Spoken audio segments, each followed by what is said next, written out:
Hello, fellow peers. My name is Jaden Ikegwanu. You may know me from my introduction speech, which is nice, but today I will be doing a demonstration speech on how to use a gaming keyboard. So that leads me to this question. Have you ever thought about playing games on a PC? If you have, you're probably wondering how to use a keyboard to play games. Well, I'm here to help. First, we'll be going over this key method. WASD is how you move in your movement in a game, which is WASD. Keep in mind that not all games use this key method. WASD is how you move your player in a game and is very standard and easy to learn.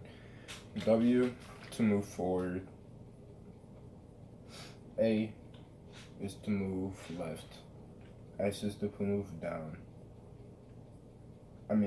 S is to move backwards. And lastly, D is to move right, which is pretty basic. To enhance your comparability, you can go into key binding in the game settings and change it to something else if you would like that. Now we can move on to the second form of moving.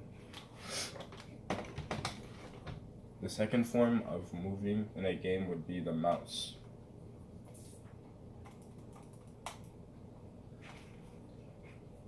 But this also depends on the game because some games do not support mouse movement, and also mouse in a game is basically how you look and see things. In game, the mouse is like your eyes. For the game, it's like real life, but with the mouse. You move the mouse around to what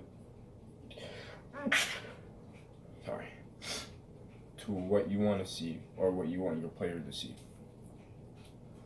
This is super effective when it comes to looking in a game and understanding what's going on around your surroundings.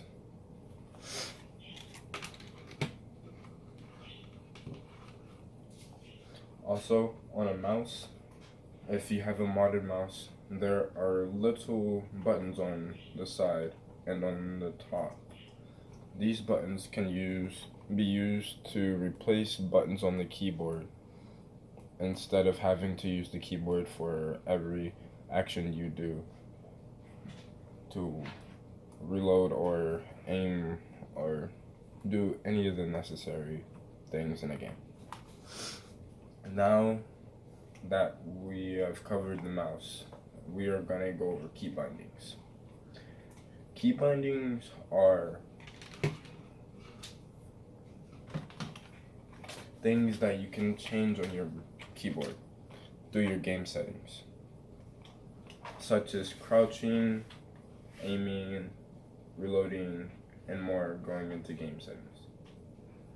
And looking should also be what you should change to, such as look sensitivity. You should also change what you're comfortable with most instead of making it complicated. Finally, you can change the mouse settings. Like I said, a mouse sensitivity, you don't want your mouse sensitivity being too high or too low. So you want it just right. So you should go in between each individual number or skip 5 and see what you're comfortable with when it comes to playing games.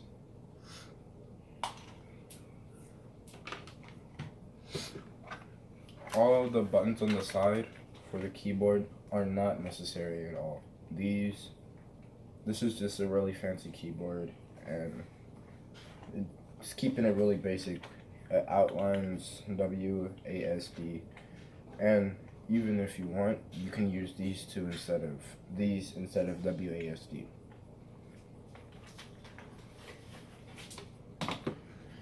I hope this was able to help people who are looking forward to playing PC, and also remember WASD, mouse movement, and key bindings.